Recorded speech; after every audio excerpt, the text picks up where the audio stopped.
বেওয়ারিশ না, আসলে বলতে চেয়েছিলাম নিখোঁজ। কিছু মানুষ এই মানুষের জনারণ্যে হারিয়ে যায়, কিছু মানুষ এই পরিচিত গণ্ডির বাইরে নিখোঁজ হয়ে যায়। খুব কাছের কেউ না হলে এমন নিখোঁজের দু একটি খবর আমাদের কানে এলেও আমরা খুব সহজেই ভুলে যাই, কিন্তু কিছু নিখোঁজ মানুষ দীর্ঘদিন পর ফিরে এলেও এর পেছনে অনেক রহস্য থেকে যায়। কিছু নিখোঁজ পরিবার আর স্বজনদের হাহাকারে ডুবিয়ে লাশ হয়ে ফেরে, কিছু নিখোঁজ লাশ হলেও একটি বিশেষ চক্রের হাতে পড়ে আবার নিখোঁজ হয়ে যায় চিরতরে। তালাশের এবারের পর্বে আমরা নিখোঁজ মানুষদের খুঁজতে শুরু করেছিলাম, কিন্তু আমাদের অনুসন্ধান আমাদেরকে নিয়ে গিয়ে পৌঁছে দিয়েছে লাশ কাটা ঘরে।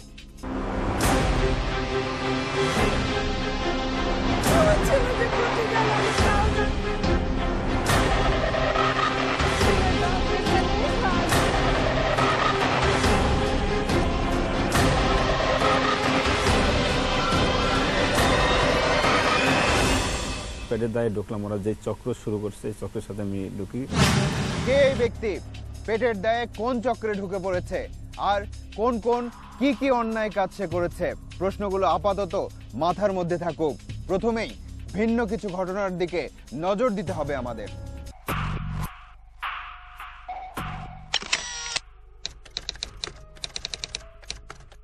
সুমন ঢাকার একটি সরকারি হাসপাতালে চতুর্থ শ্রেণীর কর্মচারী। গিটার বাজানো তার শখ। আমার ছেলে যে কোথায় গেল আমি তাও জানি না, আমি কোনো কিছু বুঝতে পারছি না। আমি সব জায়গাতে খোঁজ করেছি। নাসিমা বেগম রাজশাহীর সিএনবি কলোনি এলাকার বাসিন্দা। তিনি একজন গৃহিণী। কবিরাজ 20,000 দিছি। কবিরাজে কইছে যে তোমার মেয়ে পাওয়া গেছে, তোমার মেয়ে এমুক খানো আছে, যাত্রাবাড়ি মেডিকেল আছে, ঠিকানা দিছে। এই ঠিকানা মতন আমি গেছি, গিয়ে দেখি বেন্টিস কইরা খালি নাকটা আর মুখটা বাইর করে রাখছে। ময়নার মা রাজধানীর টিকাটুলি এলাকার চা বিক্রেতা। মাসুলটা যে আছে মনে করেন নারী ভুঁড়িটা, ওগুলা ওই মনে করেন কাইটা আলাদা রাখি, রাইখা মনে করেন একটা পলিটিনের মধ্যে লম্বা করে সাজাইয়া লাশের মতন বানানো হয়।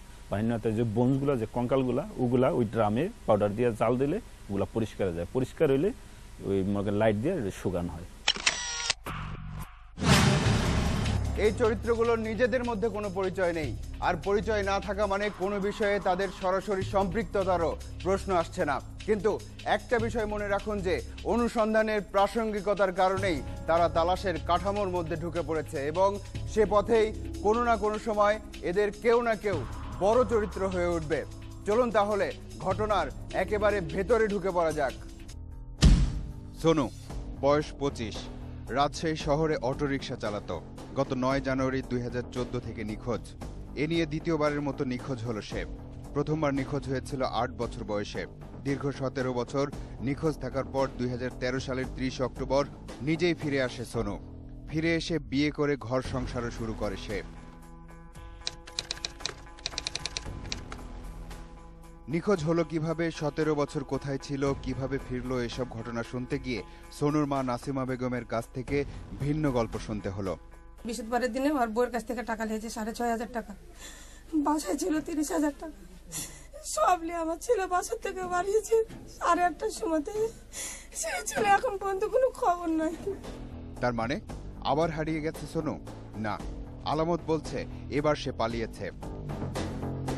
আপাতত অপ্রাসঙ্গিক হলেও এবার মর্গ বা লাশ কাটা ঘর নামের একটি বিশেষ জায়গার সাথে পরিচিত হওয়া যাক। এই মর্গে বা লাশ কাটা ঘরে মৃতদেহ ব্যবচ্ছেদের মাধ্যমে মৃত্যুর সঠিক কারণ নির্ণয় করা হয়।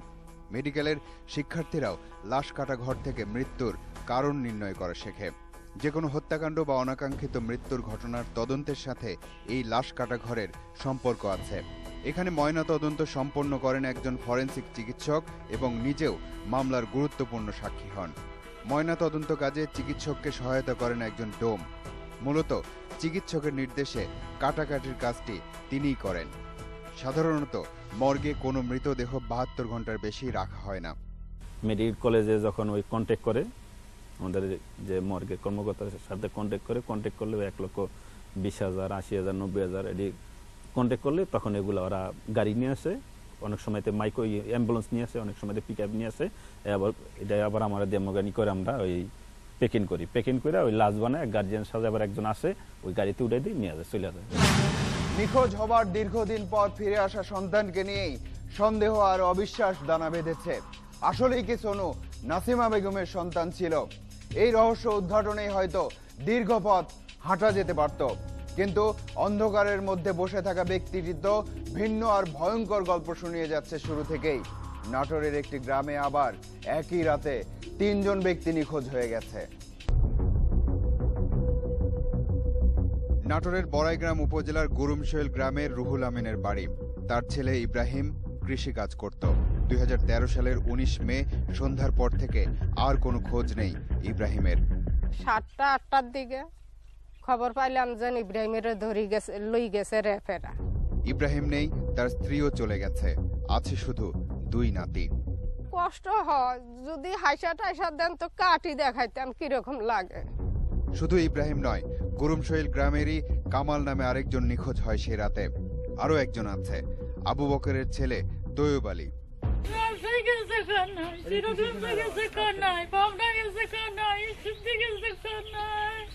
আমি খুব কষ্টের মানুষ, আপনি একটু আমার আমার বেটাটাকে একটু সেহদা করে আপনি একটু দিবেন। রাজশাহীর সোনু আর নাটোরের একই গ্রামের 3 জন নিখোঁজ হয়ে যাওয়ার ঘটনা একরকম নয়। পরের ঘটনার সাথে অপরাধের সংশ্লিষ্টতার আশঙ্কায় বেশি। হারানো সন্তান বা স্বজনকে খুঁজে পেতে তার পরিবারের লোকজন বহু পথ হাঁটে, থানা পুলিশ আর তন্ত্রমন্ত্র থেকে শুরু করে লাশ কাটা ঘর পর্যন্ত, কিন্তু সেই নিখোঁজ সন্তান বা স্বজনকে শেষ পর্যন্ত জীবিত পাওয়ার আশা হয়তো ছেড়েই দিতে হয়। ময়নার মা, যার সাথে এই অনুষ্ঠানের শুরুর দিকে আপনাদের পরিচয় হয়েছিল। ময়নার মা এবার কুমিল্লা সদরের কবিরাজ বাজারে। মেয়ে ময়না, মেয়ের জামাই আর নাতনিকে খুঁজে পেতে শেষ পর্যন্ত ওদুদ মিয়া কবিরাজের কাছে এসেছে। আচ্ছা, এই তাবিজ দিলে কতদিনের মধ্যে ফিরে আসতে পারে?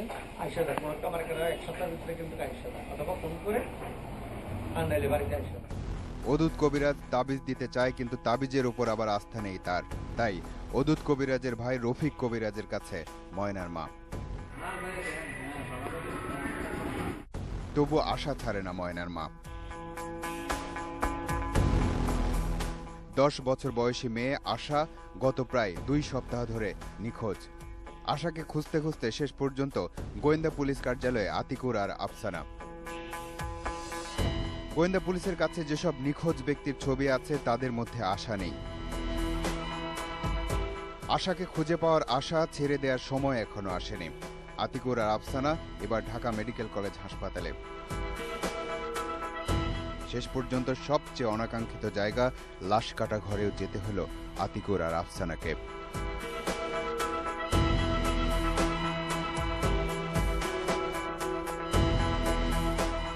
না, এখানেও নেই আশা। লাশগুলো একটা গার্জিয়ান দেখতে আসলে দেখা যায়, আমরা রিসিভ বই দেখাই দিই, দেখেনি যে এই লাশ নাই, এনার মজ্ঞাত লাশ আসেনি। আসলে লাশগুলো যখন বিক্রি হয়ে যায় তখন দেখাবো কোনটা, তখন ওই বই দেখাইতে যে নাই। কি এরা যদি বলে যে 10 বছর, এখানে বুঝাইনো হয় যে না 30 বছরের লাশ ছিল, এরকম এভাবে মানে সিস্টেম করে পাচার করে। ঘটনা অন্যদিকে মোড় নিচ্ছে। ধরা যাক যাকে খোঁজা হচ্ছে সে বেঁচে আছে, আর যদি না বেঁচে থাকে, মানে বলতে চাচ্ছি কোনো অপরাধ নয়, হয়তোবা কোনো দুর্ঘটনারই শিকার হয়েছে। আর এমন যদি হয় তাহলে তাকে পাওয়া যাবে কিভাবে? আর আদৌ কি পাওয়া যাবে সব সময়? অন্ধকারের মধ্যে বসে থাকা ব্যক্তিটি যেসব কথা বলছেন তাতে তো সন্দেহ হচ্ছে। 4 মিনিট পর আসছে। মানুষের শরীরেও তার পরিচিতির চিহ্ন থাকে, তবে তা খুব কাছের স্বজন বা পরিবারের লোকজনই বুঝতে পারে। কিন্তু কোনো নিখোঁজ ব্যক্তির পরিবারের লোকজন বা স্বজনরা যদি তার শেষ পরিণতি সম্পর্কে না জেনে থাকেন, তখন কি হয়? তখন তার নাম হয় বেওয়ারিশ। আর লাশ যদি বেওয়ারিশ হয় তাহলে কোন প্রক্রিয়ায় দাফন বা সৎকার হয়, এবার চলুন সেটা দেখে আসি।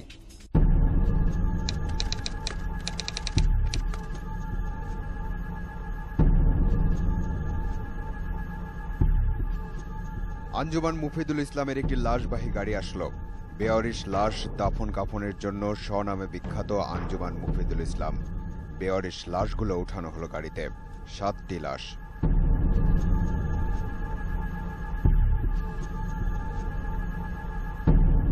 লাশবাহী গাড়িটিকে অনুসরণ করছে তালাশ টিম।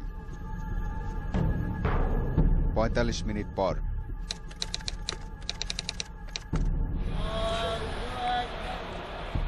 জানাজা হলো, তারপর দাফন। আঞ্জুমান বেয়ারিশ লাশে দাফন করা হইল, 2টা পুরুষ 1টা মহিলা। লাশের সংখ্যার গোলমাল মনে হচ্ছে। আঞ্জুমান মুফিদুল ইসলামের কর্মকর্তাদের কেউ হয়তো বিষয়টি পরিষ্কার করতে পারবেন। কি কোনো তথ্য লাগবে? হ্যাঁ, একটু আগে ইডি স্যারের সাথে কথা বলেন। তো আলেম সাহেবের কাছ থেকে পরিসংখ্যানগুলো নিয়ে যেতে পারেন, অসুবিধা নেই, কিন্তু এমনি আর কোনো সাক্ষাৎকার জাতীয় কিছু দেওয়া যাবে না।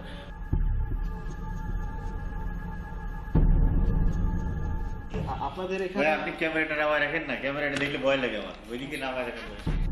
হালিম সাহেবের ভয় লাগলো, আর আমাদের কাছে বিষয়টা আরো ঝাপসা হলো। 2 মাস পর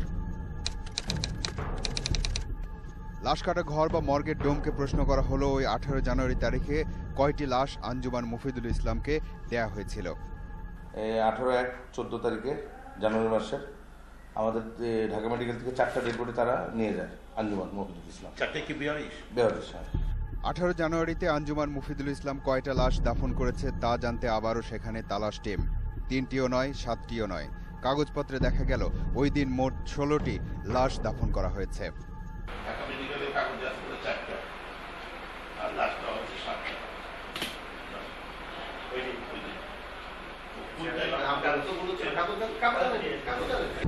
শুধু আঞ্জুমান মুফিদুল ইসলামী বছরে গড়ে 1,500 বেওয়ারিশ লাশ দাফন করে।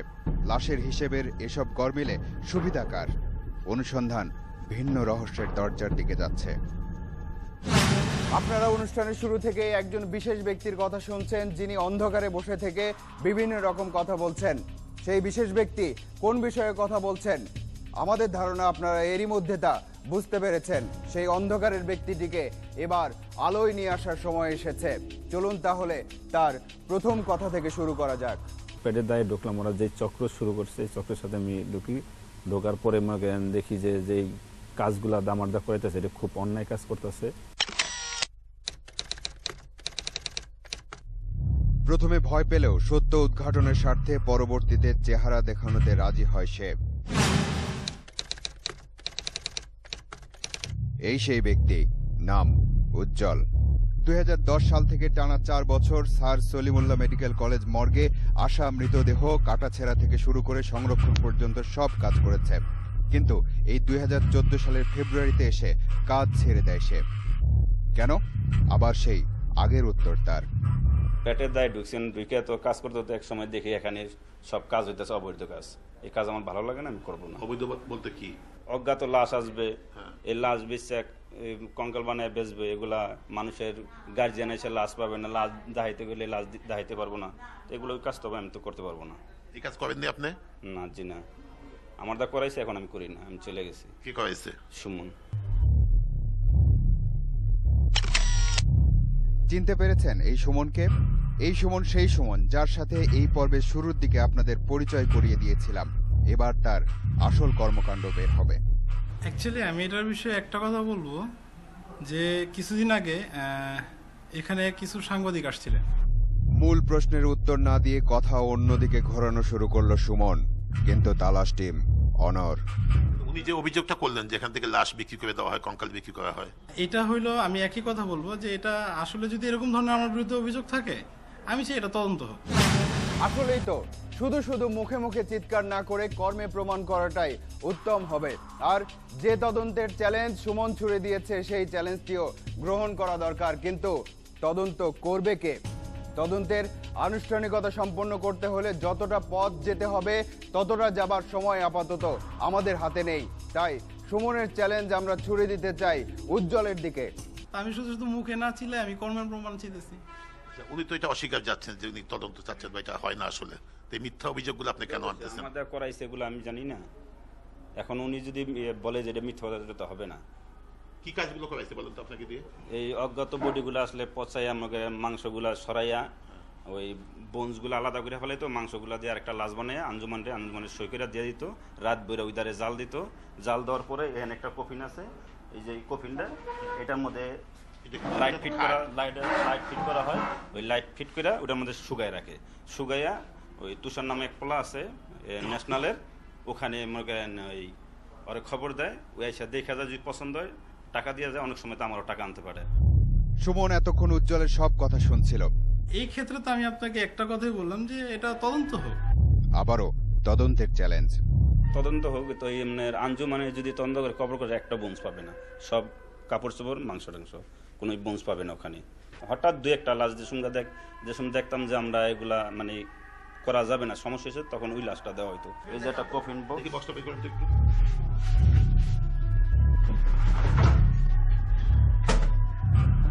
এখন এই যে লাইট লাগানো ওখানে আমার দিয়ে এগুলো সব করায়। এখন আমি পরে 19 দিন ধরে আবার সুমন অ্যাকচুয়ালি নতুন বোনস কি কখনো এরকমটা হইছে? আমি দেখি এটা কি নতুন না পুরাতন, কি মনে হয়? এটা অনেক আগের, এটা মানে বেশি সিদ্ধ দেওয়ার কারণে যাওয়া হয়ে গেছে এগুলো। পুরাতন নতুন একসঙ্গে মিশানো কেন? ওই শর্ট ছিল মানে সেট মিলানো হয়েছে। আমরা যদি এগুলো স্টুডেন্টদের হাতে না দিই, স্টুডেন্টরা পড়বে কোথা থেকে? স্টুডেন্টরা পাবে কোথায়? স্টুডেন্ট তো আর মানুষদেরকে মাইরা আর করবে না। সুমন ঠিক কথা বলেছে। মনে হচ্ছে মেডিকেলের শিক্ষার্থীদের জন্য অনেক দরদ তার, কিন্তু দরদ দিয়ে তার দায়িত্ব নির্ধারিত হয় না। তাহলে লাশ কাটা ঘরে কর্মরতরা তাদের দায়িত্বের বাইরে আর কোনো দরদ দেখাতে পারবে কিনা সেটা জানা দরকার আগে। তারপর উজ্জ্বল আর সুমনের কাছে ফিরতে হবে আবারও, কারণ ওই লাশ কাটা ঘরের সব অংশে তালাশের ক্যামেরার চোখ পড়েনি এখনো। স্টুডেন্টের হাতে এগুলো তুলে দেওয়ার দায়িত্ব কি আপনাদের কি না? দায়িত্ব আমাদের কি? মোহাম্মদ হোসেন, ঢাকা মেডিকেল কলেজের ফরেনসিক মেডিসিন বিভাগের প্রভাষক। সুমন আমাদের যা বোঝাতে চায় তাই সত্য কিনা তার উত্তর জানতে চাই তার কাছে। ওরা আমাদের পারমিশন ছাড়া কোনো অবস্থাতেই কোনো ডেড বডিতে ইনসিশন মানে ডেড বডির কাছে ধরা পাওয়া ওটা পারে না। বোন বিক্রি করে যেটা বা মর্গের ভিতরে হাড়গুলো রাখা, এগুলো কি তারা পারে আইনগতভাবে? না, ওইগুলো ওরা কিভাবে করে এটা আপনি কার কাছ থেকে শুনছেন আমি ঠিক আইনগতভাবে পারি জানি না। ওইটা তাদের করার কথা না। সুমনের কাছে আরো অনেক ঘটনা ওত পেতে আছে, কিন্তু আমরা জেনেছি প্রতি বছর দেশে সরকারি ও বেসরকারি মেডিকেল কলেজের শিক্ষার্থীদের জন্য প্রায় 5 শতাধিক মৃতদেহ প্রয়োজন হয়। সুমনের কথা অনুযায়ী তারাই এই মহৎ কাজের কাজী। কোথায় জাল দেওয়া হতো, কোথায়? ওই রুম দেখেন আমাদের। উজ্জ্বলকে অনুসরণ করতে লাগলো তালাশের ক্যামেরা। গ্যাসের লাইন পাওয়া গেল এবার। গ্যাসের লাইন নেওয়া হয়।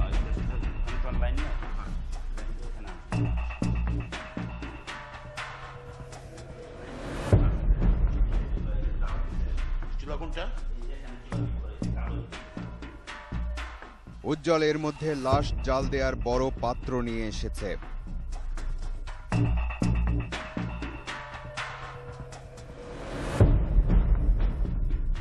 এই লাশ কাটা ঘরে একটা আলমারি আছে।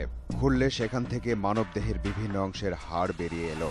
বোতলের মধ্যে বিভিন্ন আলামত, যেগুলো এখানে এভাবে বোতলবন্দি হয়ে থাকবার কথা নয়। ঘরের অন্য পাশে ভিন্ন কিছু অপেক্ষা করছিল। একটি লাশ পচানো হচ্ছে।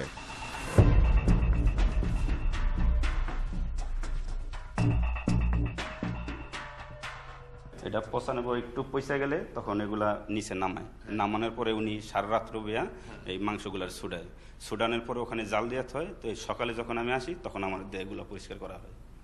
এই বস্তায় কি? এই বস্তায় বোনস, পুরান বোনস, তারপরে নতুন ময়লা টয়লা যদি দেখা যায় বোনস, আর ওরা একবারে দেওয়া যাবো না, তো এখানে পুরান কিছু বোনস আছে, ওগুলা দিয়া এটা বাইন্দা দিয়ে দেয়। চোখের সামনে এত কিছু উদ্ঘাটিত হলেও শেষ পর্যন্ত সবকিছু ঠান্ডা মাথায় সামলে নেবার চেষ্টা করেছে সুমন। লাশ কাটা ঘরে দীর্ঘদিনের অভিজ্ঞতায় হয়তো তাকে মাথা ঠান্ডা রাখার এমন কৌশল শিখিয়েছে।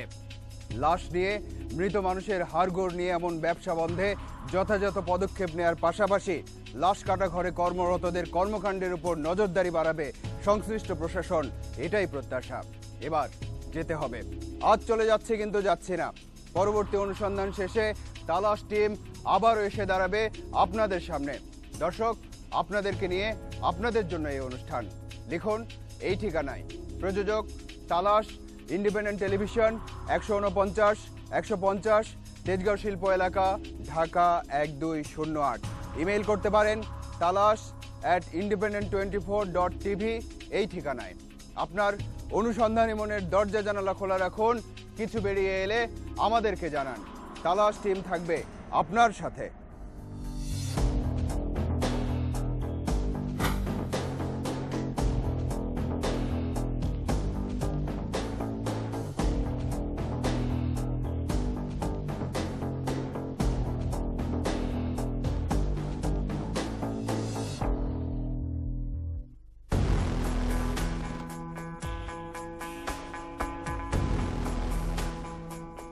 ছেড়েই দিতে হয়।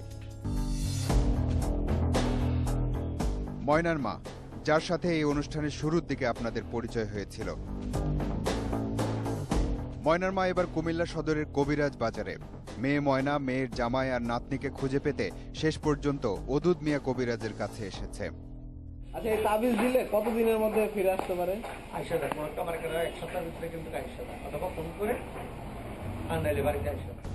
অদূত কবিরাজ তাবিজ দিতে চায়, কিন্তু তাবিজের উপর আবার আস্থা নেই তার। তাই অদূত কবিরাজের ভাই রফিক কবিরাজের কাছে ময়নার মা। তবু আশা ছাড়ে না ময়নার মা। 10 বছর বয়সী মেয়ে আশা গত প্রায় 2 সপ্তাহ ধরে নিখোঁজ। আশাকে খুঁজতে খুঁজতে শেষ পর্যন্ত গোয়েন্দা পুলিশ কার্যালয়ে আতিকুর আর আফসানা। গোয়েন্দা পুলিশের কাছে যেসব নিখোঁজ ব্যক্তির ছবি আছে তাদের মধ্যে আশা নেই। আশাকে খুঁজে পাওয়ার আশা ছেড়ে দেওয়ার সময় এখনো আসেনি। আতিকুর আর আফসানা এবার ঢাকা মেডিকেল কলেজ হাসপাতালে। শেষ পর্যন্ত সবচেয়ে অনাকাঙ্ক্ষিত জায়গা লাশ কাটা ঘরেও যেতে হলো আতিকুর আর আফসানাকে।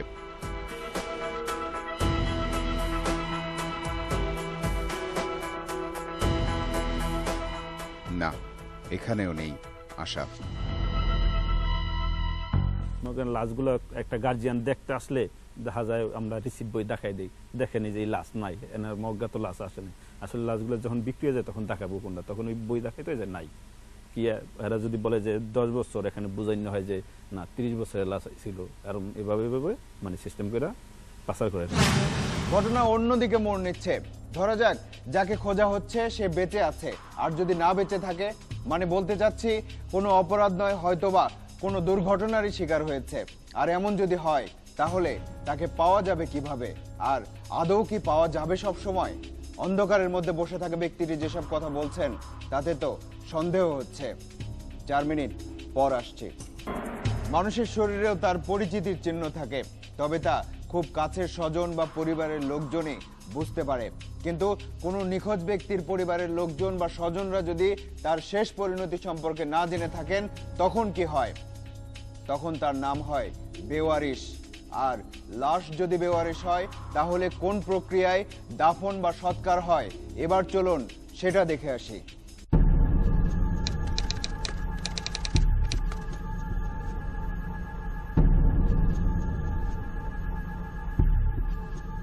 আঞ্জুমান মুফিদুল ইসলামের একটি লাশবাহী গাড়ি আসলো। বেওয়ারিশ লাশ দাফন কাফনের জন্য স্বনামে বিখ্যাত আঞ্জুমান মুফিদুল ইসলাম। বেওয়ারিশ লাশগুলো উঠানো হলো গাড়িতে, 7টি লাশ।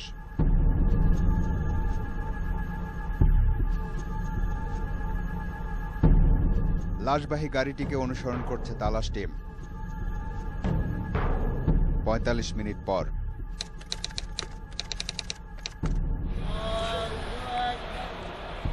জানাজা হলো, তারপর দাফন। আঞ্জুমান বেওয়ারিশ লাশে দাফন করা হইল 2টা পুরুষ 1টা মহিলা। লাশের সংখ্যার গোলমাল মনে হচ্ছে। আঞ্জুমান মুফিদুল ইসলামের কর্মকর্তাদের কেউ হয়তো বিষয়টি পরিষ্কার করতে পারবেন। কি কোনো তথ্য লাগবে? হ্যাঁ, একটু আগে ইডি স্যারের সাথে কথা বলেন। তো হালিম সাহেবের কাছ থেকে পরিসংখ্যানগুলো নিয়ে যেতে পারেন, অসুবিধা নেই, কিন্তু এমনি আর কোনো সাক্ষাৎকার জাতীয় কিছু দেওয়া যাবে না।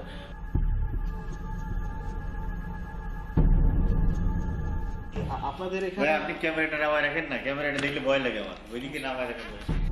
হালিম সাহেবের ভয় লাগলো, আর আমাদের কাছে বিষয়টা আরো ঝাপসা হলো। 2 মাস পর লাশ কাটা ঘর বা মর্গের ডোমকে প্রশ্ন করা হলো ওই 18 জানুয়ারি তারিখে কয়টি লাশ আঞ্জুমান মুফিদুল ইসলামকে দেয়া হয়েছিল। 18/1/14 তারিখে জানুয়ারি মাসের আমাদের ঢাকা মেডিকেল থেকে 4টা ডেড বডি তারা নিয়ে যায় আঞ্জুমান মফিদুল ইসলাম। 4টে কি বিয়ারিশ? বিয়ারিশ, হ্যাঁ।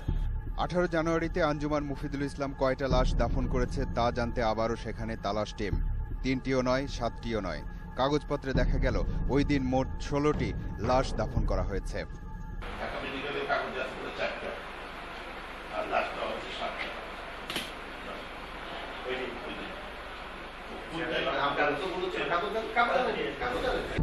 শুধু আঞ্জুমান মুফিদুল ইসলামই বছরে গড়ে 1,500 বেওয়ারিশ লাশ দাফন করে। লাশের হিসেবের এসব গড় মিলে সুবিধা কার? অনুসন্ধান ভিন্ন রহস্যের দরজার দিকে যাচ্ছে। আপনারা অনুষ্ঠানের শুরু থেকে একজন বিশেষ ব্যক্তির কথা শুনছেন, যিনি অন্ধকারে বসে থেকে বিভিন্ন রকম কথা বলছেন। সেই বিশেষ ব্যক্তি কোন বিষয়ে কথা বলছেন?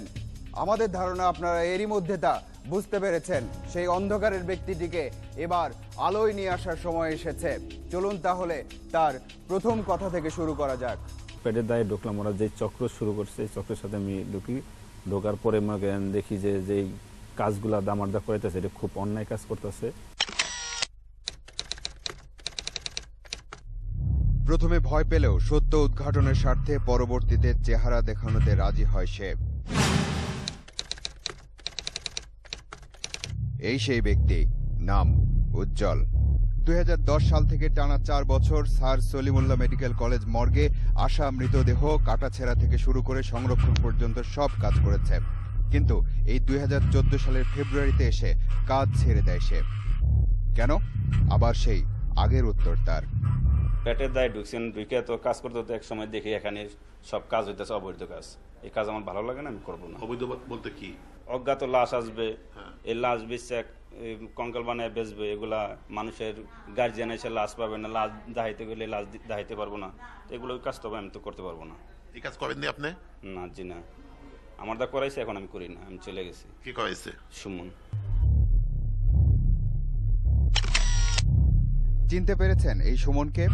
এই সুমন সেই সুমন যার সাথে এই পর্বের শুরুর দিকে আপনাদের পরিচয় করিয়ে দিয়েছিলাম। এবার তার আসল কর্মকাণ্ড বের হবে। অ্যাকচুয়ালি আমি এটার বিষয়ে একটা কথা বলবো যে কিছুদিন আগে এখানে কিছু সাংবাদিক আসছিলেন। মূল প্রশ্নের উত্তর না দিয়ে কথা অন্যদিকে ঘোরানো শুরু করলো সুমন। কিন্তু তালাশ টিম অনর।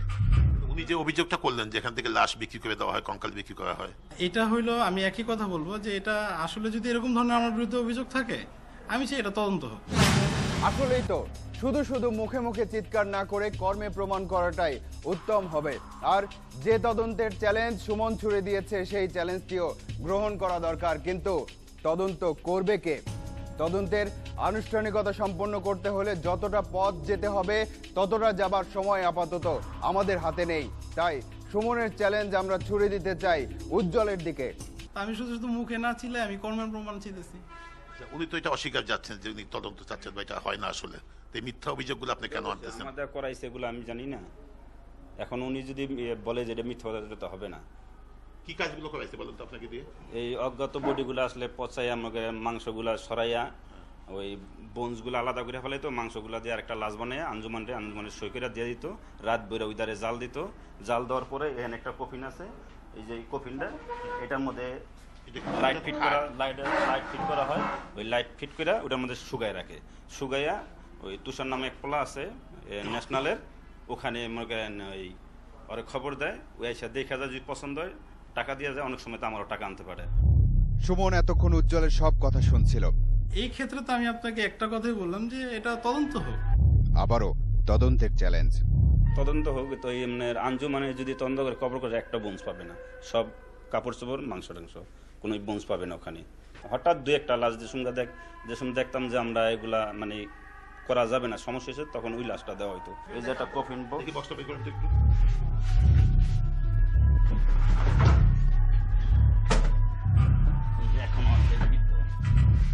এই যে লাইট লাগানো ওখানে, আমার দিয়ে এগুলো সব করায়। এখন আমি আবার সুমন। অ্যাকচুয়ালি নতুন বোনস কি কখনো এরকমটা হইছে? আমি দেখি এটা কি নতুন না পুরাতন, কি মনে হয়? এটা অনেক আগের, এটা মানে বেশি সিদ্ধ দেওয়ার কারণে যাও হয়ে গেছে এগুলা। পুরাতন নতুন একসঙ্গে মিশালো কেন? ওই শর্ট ছিল, মানে সেট মিলানো হয়েছে। আমরা যদি এগুলো স্টুডেন্টদের হাতে না দিই, স্টুডেন্টরা পড়বে কোথা থেকে? স্টুডেন্টরা পাবে কোথায়? স্টুডেন্ট তো আর মানুষদেরকে মাইরা আর করবে না। সুমন ঠিক কথা বলেছে। মনে হচ্ছে মেডিকেলের শিক্ষার্থীদের জন্য অনেক দরদ তার, কিন্তু দরদ দিয়ে তার দায়িত্ব নির্ধারিত হয় না। তাহলে লাশ কাটা ঘরে কর্মরতরা তাদের দায়িত্বের বাইরে আর কোনো দরদ দেখাতে পারবে কিনা সেটা জানা দরকার আগে। তারপর উজ্জ্বল আর সুমনের কাছে ফিরতে হবে আবারও, কারণ ওই লাশ কাটা ঘরের সব অংশে তালাশের ক্যামেরার চোখ পড়েনি এখনো। স্টুডেন্টের হাতে এগুলো তুলে দেওয়ার দায়িত্ব কি আপনাদের কিনা? দায়িত্ব আমাদের কি? মোহাম্মদ হোসেন ঢাকা মেডিকেল কলেজের ফরেনসিক মেডিসিন বিভাগের প্রভাষক। সুমন আমাদের যা বোঝাতে চায় তাই সত্য কিনা তার উত্তর জানতে চাই তার কাছে। ওরা আমাদের পারমিশন ছাড়া কোনো অবস্থাতেই কোনো ডেড বডিতে ইনসিশন মানে ডেড বডির কাছে ধরা বা যাওয়া ওটা পারে না। বোন বিক্রি করে যেটা, হ্যাঁ, বা মর্গের হাড়গুলো রাখা, এগুলো কি তারা পারে আইনগতভাবে? না, ওইগুলো ওরা কিভাবে করে এটা আপনি কার কাছ থেকে শুনছেন? আমি ঠিক আইনগতভাবে পারি জানি না। না, ওইটা তাদের করার কথা না। সুমনের কাছে আরও অনেক ঘটনা ওত পেতে আছে, কিন্তু আমরা জেনেছি প্রতি বছর দেশের সরকারি ও বেসরকারি মেডিকেল কলেজের শিক্ষার্থীদের জন্য প্রায় 5 শতাধিক মৃতদেহ প্রয়োজন হয়। সুমনের কথা অনুযায়ী তারাই এই মহৎ কাজের কাজী। কোথায় জাল দেওয়া হতো? কোথায়? ওই রুমে।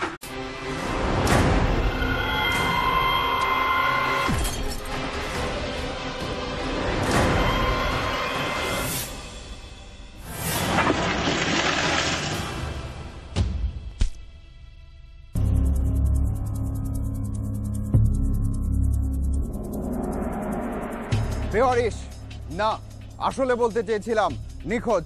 কিছু মানুষ এই মানুষের জনারণ্যে হারিয়ে যায়, কিছু মানুষ এই পরিচিত গণ্ডির বাইরে নিখোঁজ হয়ে যায়। খুব কাছের কেউ না হলে এমন নিখোঁজের 2-1টি খবর আমাদের কানে এলেও আমরা খুব সহজেই ভুলে যাই, কিন্তু কিছু নিখোঁজ মানুষ দীর্ঘদিন পর ফিরে এলেও এর পেছনে অনেক রহস্য থেকে যায়। কিছু নিখোঁজ পরিবার আর স্বজনদের হাহাকারে ডুবিয়ে লাশ হয়ে ফেরে, কিছু নিখোঁজ লাশ হলেও একটি বিশেষ চক্রের হাতে পড়ে আবার নিখোঁজ হয়ে যায় চিরতরে। তালাশের এবারের পর্বে আমরা নিখোঁজ মানুষদের খুঁজতে শুরু করেছিলাম, কিন্তু আমাদের অনুসন্ধান আমাদেরকে নিয়ে গিয়ে পৌঁছে দিয়েছে লাশ কাটা ঘরে।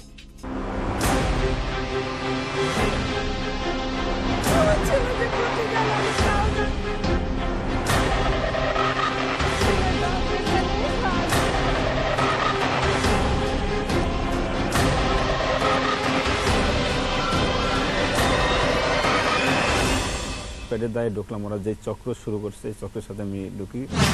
কে এই ব্যক্তি? পেটের দায়ে কোন চক্রে ঢুকে পড়েছে?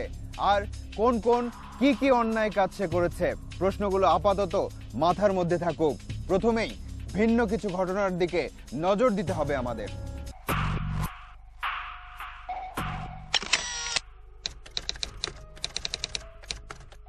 সুমন ঢাকার একটি সরকারি হাসপাতালের 4র্থ শ্রেণীর কর্মচারী। গিটার বাজানো তার শখ। আমার ছেলে যে কোথায় গেল আমি তাও জানি না, আমি কোনো কিছু বুঝতে পারছি না। আমি সব জায়গাতে খোঁজ করেছি। নাসিমা বেগম রাজশাহীর সিএনবি কলোনি এলাকার বাসিন্দা। তিনি একজন গৃহিণী। এক কবিরাজ 20,000 দিছি। কবিরাজে কইছে যে তোমার মেয়ে পাওয়া গেছে, তোমার মেয়ে মুখখানো আছে, যাত্রাবাড়ি মেডিকেল আছে, ঠিকানা দিছে। সেই ঠিকানা মতন আমি গেছি, গিয়া দেখি বেন্টিস কইরা খালি নাকটা আর মুখটা বাইর করে রাখছে। ময়নার মা রাজধানীর টিকাটুলি এলাকার চা বিক্রেতা। মাসুলটা যে আছে মনে করেন নারী ভুঁড়িটা, ওগুলা ওই মনে করেন কাইটা আলাদা রাইখা মনে করেন একটা পলিটিনের মধ্যে লম্বা করে সাজাইয়া লাশের মতন বানানো হয়। বানানোতে যে বোনগুলা যে কঙ্কালগুলা ওগুলা ওই ড্রামে পাউডার দিয়ে জাল দিলে ওগুলা পরিষ্কার হয়ে যায়। পরিষ্কার হইলে ওই মনে করেন লাইট দিয়ে শুকানো হয়। এই চরিত্রগুলোর নিজেদের মধ্যে কোনো পরিচয় নেই, আর পরিচয় না থাকা মানে কোনো বিষয়ে তাদের সরাসরি সম্পৃক্ততারও প্রশ্ন আসছে না। কিন্তু একটা বিষয় মনে রাখুন যে অনুসন্ধানের প্রাসঙ্গিকতার কারণেই তারা তালাশের কাঠামোর মধ্যে ঢুকে পড়েছে, এবং সে পথেই কোনো না কোনো সময় এদের কেউ না কেউ বড় চরিত্র হয়ে উঠবে।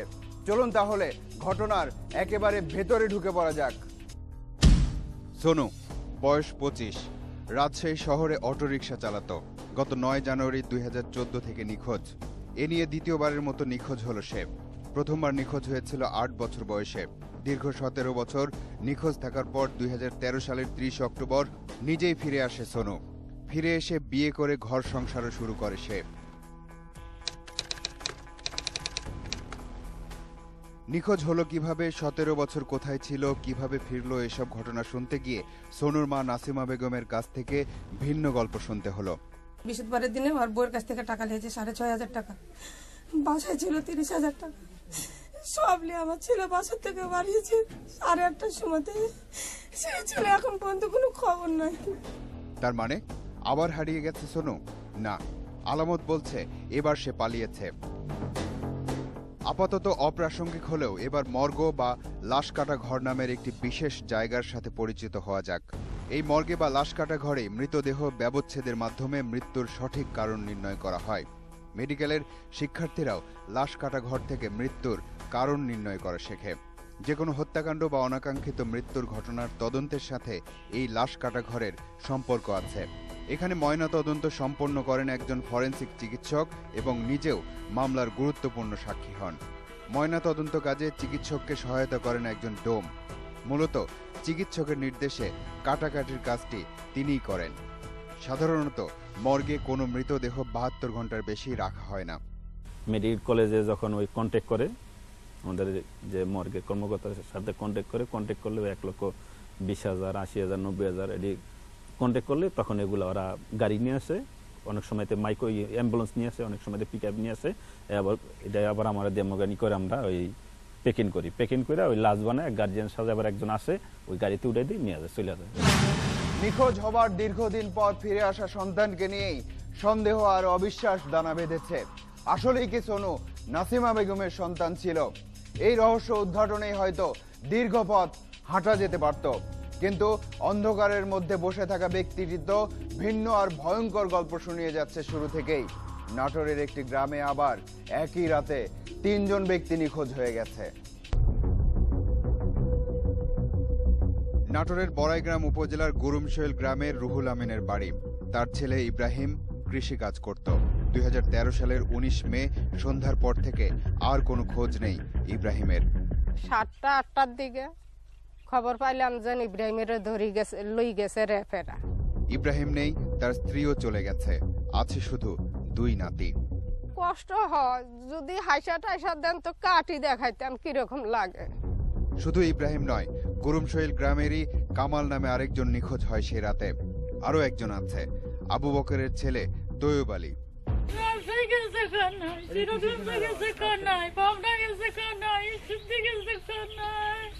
আমি খুব কষ্টের মানুষ, আপনি একটু আমার আমার বেটাটাকে একটু সেহদা করে আপনি একটু দিবেন। রাজশাহীর সোনু আর নাটোরের একই গ্রামের 3 জন নিখোঁজ হয়ে যাওয়ার ঘটনা একরকম নয়। পরের ঘটনার সাথে অপরাধের সংশ্লিষ্টতার আশঙ্কায় বেশি। হারানো সন্তান বা স্বজনকে খুঁজে পেতে তার পরিবারের লোকজন বহু পথ হাঁটে, থানা পুলিশ আর তন্ত্রমন্ত্র থেকে শুরু করে লাশ কাটা ঘর পর্যন্ত, কিন্তু সেই নিখোঁজ সন্তান বা স্বজনকে শেষ পর্যন্ত জীবিত পাওয়ার আশা হয়তো